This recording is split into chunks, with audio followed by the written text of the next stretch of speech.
നമസ്കാരം. News group ടിവിയിലേക്ക് എല്ലാ പ്രേക്ഷകർക്കും സ്വാഗതം.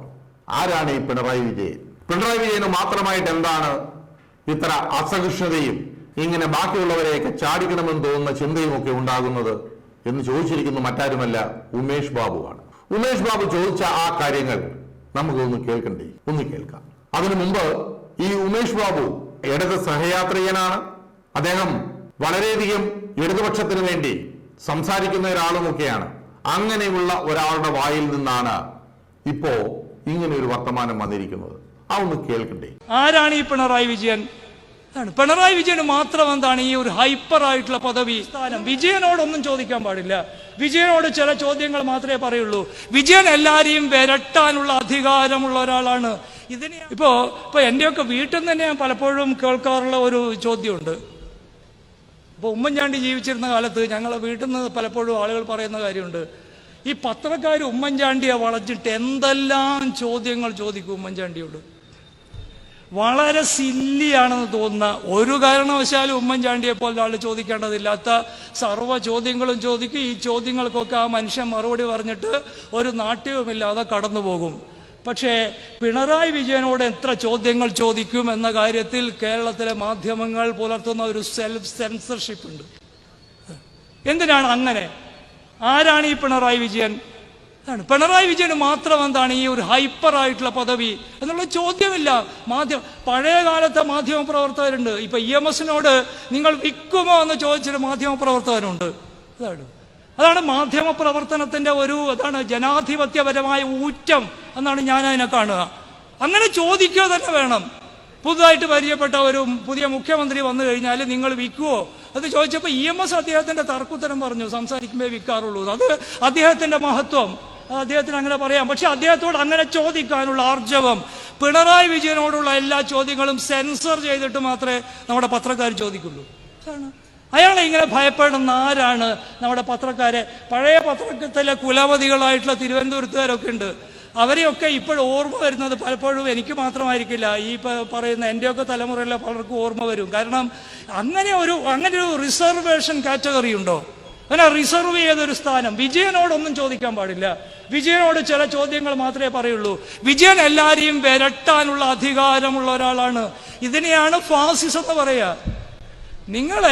നിങ്ങളെ ഒരു ചമ്മട്ടി കൊണ്ട് നിയന്ത്രിക്കാൻ, കയ്യിലൊരു ചമ്മട്ടി എടുത്തിട്ടല്ല. മുസോളിനിയുടെ കയ്യിൽ ചമ്മട്ടി ഉണ്ടായിരുന്നു എന്ന് മുസോളിനിയുടെ ഏറ്റവും വലിയ ശത്രു പോലും പറഞ്ഞിട്ടില്ല. ഹിറ്റ്ലറുടെ കയ്യിൽ ഒന്നും ഉണ്ടായിരുന്നില്ല. അയാള് ഈ പറയുന്ന ഒരായുധവും ഉപയോഗിച്ചിട്ട് എന്തെങ്കിലും ചെയ്തതായിട്ട് ലോകം രേഖപ്പെടുത്തിയിട്ടില്ല. പക്ഷേ അവരുടെ കയ്യിൽ അദൃശ്യമായ ചമ്മട്ടികൾ ഉണ്ടായിരുന്നു. അവര് വാസ്തവത്തിൽ ഈ ജനാധിപത്യ വിരുദ്ധമായ ഫാസിസത്തിന്റെ സർക്കസിലെ റിംഗ് മാസ്റ്റർമാരായിരുന്നു. അങ്ങനെ ഫാസിസ്റ്റ് സർക്കസിലെ റിംഗ് മാസ്റ്റർ സ്ഥാനം പിണറായി വിജയന് കൽപ്പിച്ചു കൊടുത്ത ഒരു CPM ഉണ്ടായി വന്നു.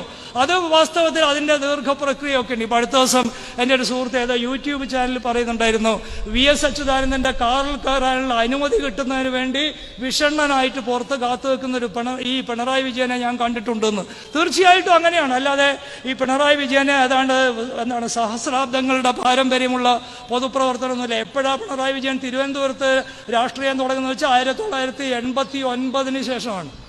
1989 മാത്രമാണ് പിണറായി വിജയൻ തിരുവനന്തപുരത്ത് CPM-ന്റെ സംസ്ഥാന സെക്രട്ടേറിയറ്റ് അംഗമായിട്ട് 89 ഡിസംബറിലോ എന്നാൽ 90 മാത്രമേ വരുള്ളൂ. ഇത്രയും കൊല്ലം കൊണ്ട്. അതാണ്.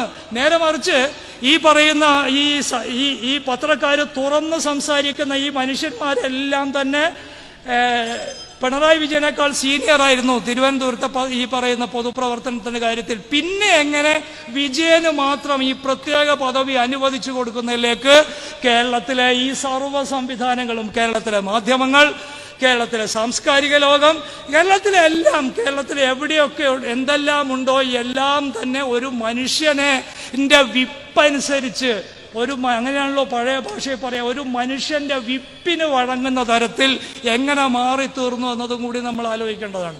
അതിൻ്റെ പുറത്ത് സംഭവിച്ചതാണ് TP ചന്ദ്രശേഖരന്റെ കൊലപാതകം. പിണറായി വിജയന്റെ വിപ്പിന് കേരളം വഴങ്ങുന്നുണ്ടായിരുന്നില്ലെങ്കിൽ TP ചന്ദ്രശേഖരൻ കൊല്ലപ്പെടില്ല.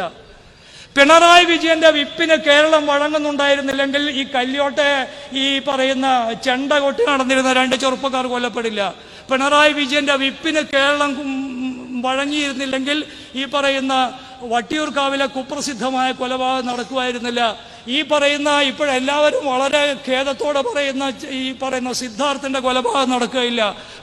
തിരുവനന്തപുരത്തെ കേരള യൂണിവേഴ്സിറ്റിയിലെ കലോത്സവം ഇങ്ങനെ നടക്കുമായിരുന്നില്ല. കേരളത്തിലെ ക്യാമ്പസുകളിൽ മുഴുവൻ ഇടിമുറികൾ ഉണ്ടാകുമായിരുന്നില്ല. ഇത് മുഴുവൻ ഉണ്ടായത് ആളുകളെല്ലാം പറയുന്നുണ്ട്. അത് എനിക്ക് തീർച്ചയായിട്ടും യോജിക്കാനാവാത്ത കാര്യമാണ്. കമ്മ്യൂണിസം എന്ന് പറയുന്ന എല്ലാ കാലത്തും ഇങ്ങനെയാണ് എന്ന ആളുകൾ പറയാൻ ഇപ്പോഴും ഈ സൗകര്യം ഉപയോഗിക്കുന്നുണ്ട്. ഇങ്ങനെ അല്ലാത്തൊരു കമ്മ്യൂണിസത്തെ എനിക്ക് പരിചയമുണ്ട്. ഈ ഉമേഷ് ബാബുവിന്റെ പ്രസംഗങ്ങൾ മുഴുവൻ കേട്ടുവല്ലോ. അപ്പോഴാണ് ചില കാര്യങ്ങൾ നമുക്കും തോന്നുന്നത്. ഈ പിണറായി വിജയന് ഈ അടുത്ത കാലത്തായി ഭയങ്കരമായ അസഹിഷ്ണുതയാണ്. നമ്മൾ കണ്ടു, ഒരു സ്ഥലത്ത് പ്രസംഗിച്ച് കഴിഞ്ഞപ്പോ അവതാരക പറയുന്നു, ഇത്രയും വളരെ നല്ലൊരു പ്രസംഗം കാഴ്ചവെച്ച മുഖ്യമന്ത്രിക്ക് നന്ദി എന്ന് പറഞ്ഞപ്പോ പ്രസംഗം നിർത്തി പോയ ആള് തിരിച്ച് വീണ്ടും വരുന്നു. തിരിച്ച് വീണ്ടും വന്നിട്ട് പറയുന്നു, അങ്ങനെയൊന്നും പറയണ്ട, അത് നിങ്ങൾ നിങ്ങളുടെ അടുത്ത പരിപാടി നോക്കിക്കോളെ.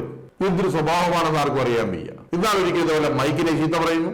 എന്തൊക്കെയാണെന്നല്ല, എന്തോ ഒരു അസഹിഷ്ണുത എല്ലാ രാഷ്ട്രീയ പാർട്ടിയിലും ഉണ്ട്. ചില ആളുകൾക്ക് ഇങ്ങനെ കടന്നുകൂടിയിട്ടുണ്ട്.